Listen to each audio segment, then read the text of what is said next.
Hello everyone, I am back. You've been seeing far too much of Lucy recently, and I've seen our ratings have gone right downhill just because I've not been on the channel, so I thought it's about time I come back and reignite some life into this channel.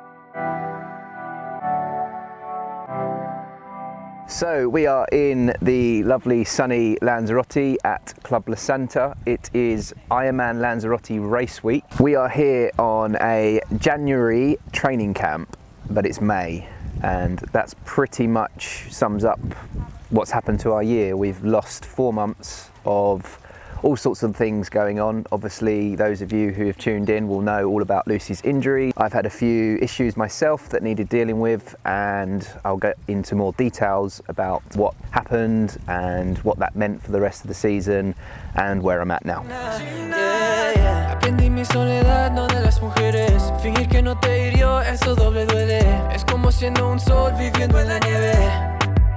Esto es un juego y nada más. Si falla ella, perdemos dos sin hacer yo nada. Baby, es que ya está. Fuiste muy bella, pero por dentro no tenías nada. Por eso yo no espero nada de nadie, pero todo es mi amor. Ya no. Baby, yo te voy a ser muy honesto. No te quiero aquí, ya no. Ya no. So I've been away for a while. I've been concentrating on myself, on my own health.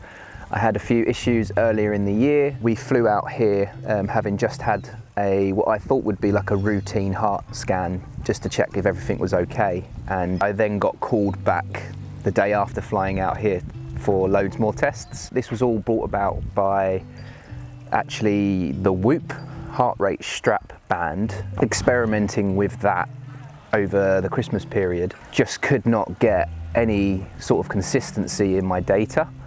I contacted their team, their diagnostics team, and they basically said, look, we're not sure what's going on. They're not health professionals, but they recommend I go and see a cardiologist just to check there wasn't anything sinister going on. So then I went to go and have a check with a cardiologist at my local hospital, and I thought nothing of it really. I actually went there one day and flew out to here for my normal January training camp the next. And when I landed here, I'd had an email from the consultant saying it was urgent that I go back for some more scans and tests. First of all, they were a little bit shocked at the size of my heart, but I had to obviously explain that I'm an athlete and this is what I do. And then I got referred to a sports cardiologist who was absolutely fantastic and kind of reassured me that he thought that things were going to be okay, but they needed to be thorough and check everything. So the actual scans that they did on me, they did 3 major scans. One of them was putting the heart under stress with exercise, and then they laid me down on a bench that actually tilted while they did an echogram on the heart. And that was an experience. Basically, they said you had to get your heart rate to max, laying on this bed with a makeshift bike pedometer at the end of the bed. I'm holding on for dear life as this bed tilted at a 45-degree angle whilst the cardiologist scanned with an echogram to see if there was any leaks or anything in the heart. I had MRI, I had 48-hour ECG, and I had another exercise test. The list goes on and on and on. They basically were just throwing every test they could possibly think of just to get a complete picture of my heart, because obviously they know how much stress I'm putting it through on a daily basis, so they needed to be absolutely sure that there was nothing wrong with it. They were concerned that I might have something called hypertrophic cardiomyopathy, or HCM for short. There's quite a big crossover between something called an athlete's heart and HCM. Both of them exhibit signs of enlarged heart walls, but people with HCM have dangerously large heart. I was on the borderline of having what they thought might be HCM. Fortunately now they can quite conclusively say I don't have HCM, I do have an athlete's heart, and it's perfectly normal. It's as a result of the training that I do, but it was better to be safe than sorry. And yeah, it was a real kind of stressful period for both myself and Lucy. Obviously she was very concerned and worried about my health. I wasn't sure what was going on, whether or not I'd be able to carry on training. Coming off the back of like a short rest over Christmas, I was super motivated and wanted to just get stuck into a January training camp as I normally always do. And then to be told I needed to have all of these scans was quite a stressful experience, but I'm back now and I'm in good shape and just sort of really thankful actually. It was a little bit scary to think that potentially I might not be able to carry on doing what I'm doing, but yeah, it's all turned out okay now, and it was just as a result of everything that I do. So yes, okay, they were being very thorough and it was quite a frustrating process, but I'm glad that they did it, and I now have complete peace of mind that I can push myself and I don't have to worry about anything heart related. I won't waffle on too much about that anymore. The good news is I'm back, I'm fine, I'm healthy, and I'm now rebuilding my fitness as if it were the start of the year, just a few months on.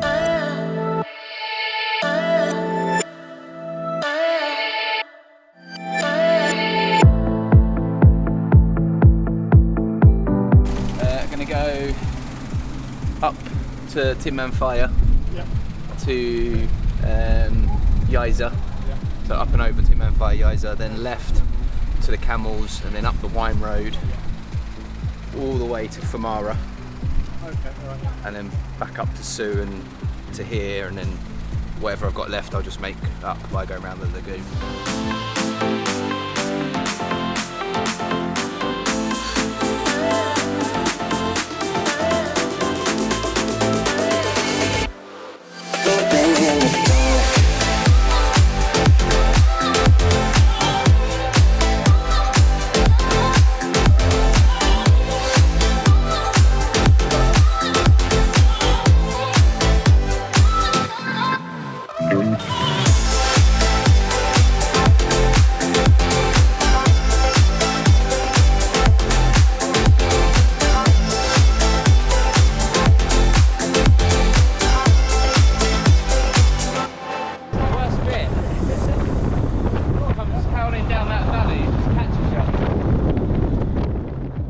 So yeah, obviously Lucy's injury was a massive blow for both of us and our whole team. This was potentially going to be the biggest year, with 2 World Championships off the back of last year, where obviously Lucy was in the shape of her life, having won the 70.3 Worlds. We had the Sub-8 project and then a vast amount of PTO races to look forward to. It got cancelled basically because we were told that there was no time frame on this injury. It could take 4 weeks, it could take 4 months. I took it quite hard really. I think Dan, as the coach, takes responsibility, but I also take responsibility. Everyone does a little bit, and you can't help but think maybe it's something we overlooked, or maybe there's something we could have done better. Undoubtedly there'll be lessons to take from it and learn from it and try and prevent this from happening in the future. So yeah, I took it quite hard. It was kind of like a demotivating time really, where Lucy was obviously going through several scans, gathering all the information with what she can and can't do and prognosis of her injury. So I wasn't really in the frame of mind to train and race at that time. So I had to reevaluate my season really and just put things on hold. And actually one of the things I think was really important was recognising that if Lucy does race this year, it's going to be really late into the year, and that actually means our whole season is shifting. We might start in, well, I'm probably going to start in June. I probably won't finish till December, so whereas normally I'd start in April and finish in October. So I'm just shifted everything forward a few months and taken that time to actually absorb the impact of what happened and just allowing myself to process the whole thing.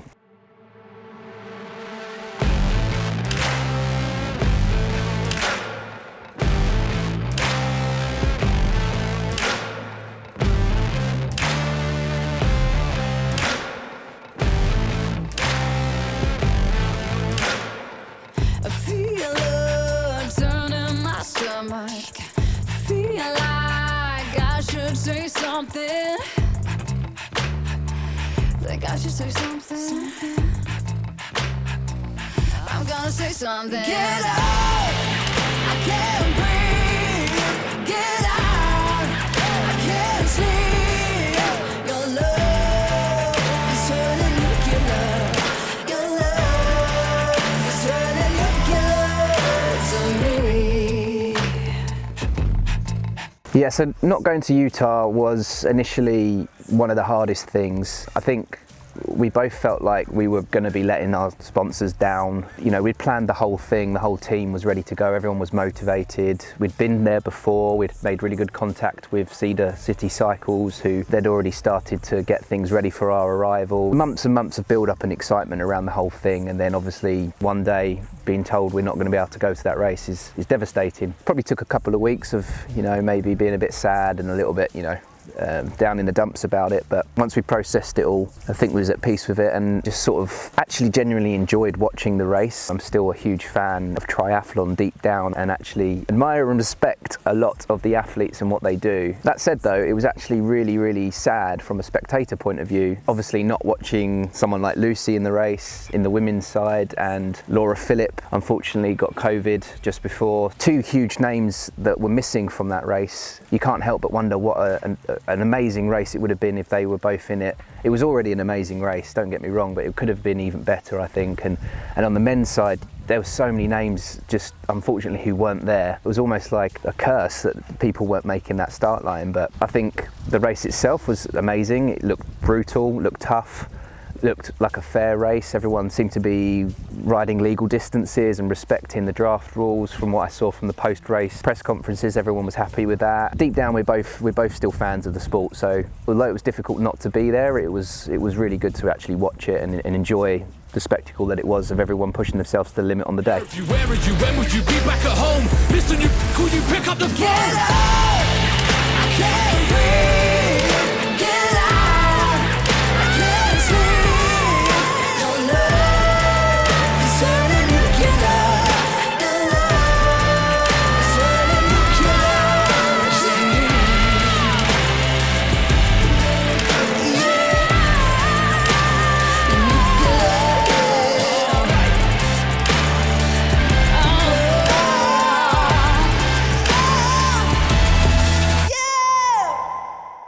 So yeah, obviously the injury diagnosis completely changed our whole season. I did an interview earlier in the year. Greg Bennett had asked me, what's your season look like? And I had answered, we're basically just building a wall down the middle of the season and treating it like 2 seasons because it was such a huge year. The first part of the year being the World Championships for Lucy and the Breaking 8 project. For myself, it was going to be a 70.3 race and Ironman Lanzarote. And then we were literally going to deal with the second half of the year once we'd gone through that. That first part of the year has been completely taken away from us now. So effectively it meant we went back to square one. We are now May, as I said earlier, doing our January training camp. So that said, my plans for the season, I have entered Challenge Wales, which is, I think it's the 17th of June. And then I'm gonna do Challenge Roth as well, first weekend of July. It's a very Wales heavy this year. I'm gonna do another 70.3 in Wales, which is the Ironman branded one in Swansea, and also going to do Ironman Wales at the end of the year, which is an absolute beast. There'll probably be some more races definitely at the back half of the year, but haven't actually decided what they're going to be just yet. So yeah, I've got 4 races coming up. I'd like to peak in July, but I don't know if it's enough time, so I think my A race will be Ironman Wales in September. Working with Dan has been really good actually. It's really nice to have another set of eyes and ears on everything that we're doing. I think one of the main things, it's allowed me to relax a little bit more with just following a program and not generally having to think too much about my training. All I'm really thinking about is executing what's on the plan to the best of my ability, rather than thinking about where I'm going and what I'm trying to achieve. Dan just takes care of all of that and I just follow it to the best of my ability. So starting to see some results. It's been quite a turbulent start for working with a coach, obviously with everything that's happened.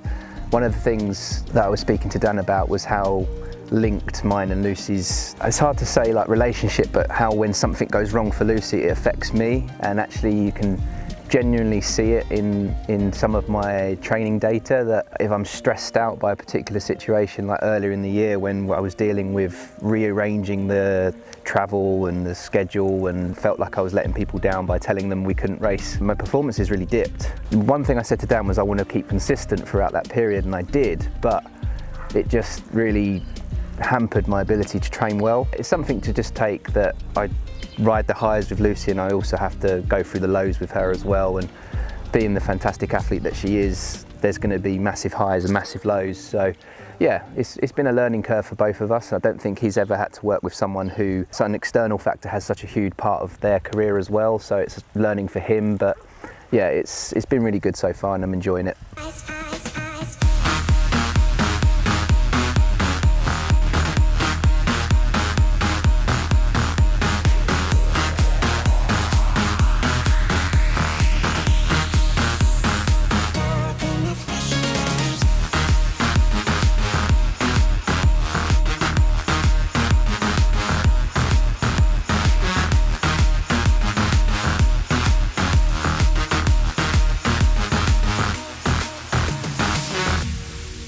So yeah, as I say, it's been quite a slow start to the year, but I finally managed to start doing some intensity just a few weeks ago. We was meant to do an outdoor track session, lovely weather, but unfortunately they are filming on the track today, so it meant I had to use the indoor track, which I think I might have used once when I was at school, but yeah, haven't used it in a long time. So improvised the session a little bit. It was a session of 400 on, 200 off, meant to be 300 on, 200 off, and then 200 on, 200 off.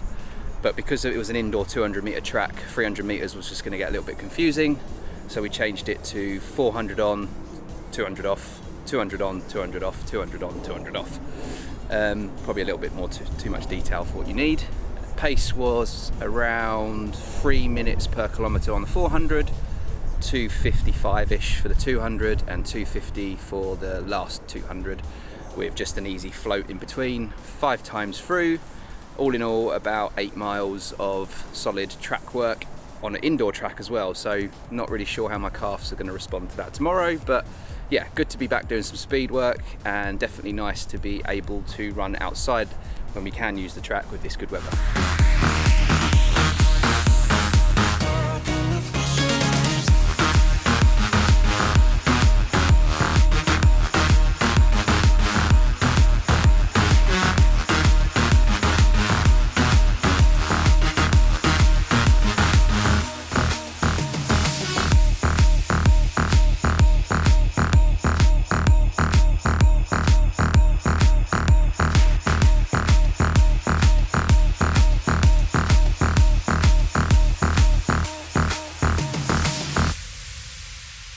It's nice to finally be able to do some intensity again, and obviously now I'm out here in Lanzarote, I'm doing some volume, getting a little bit of sun and swimming outside, and obviously taking a lot of inspiration from all of the amazing and probably slightly crazy people doing the race at the weekend.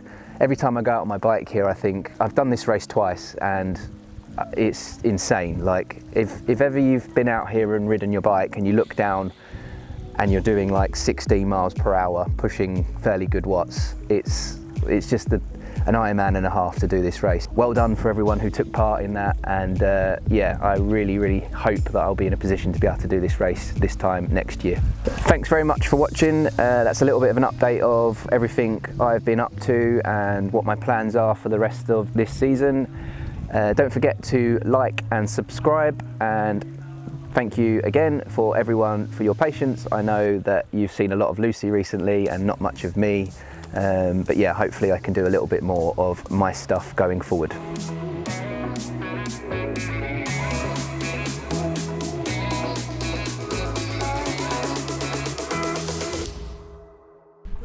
You know, like a crime scene, which is like... Yeah. Like that.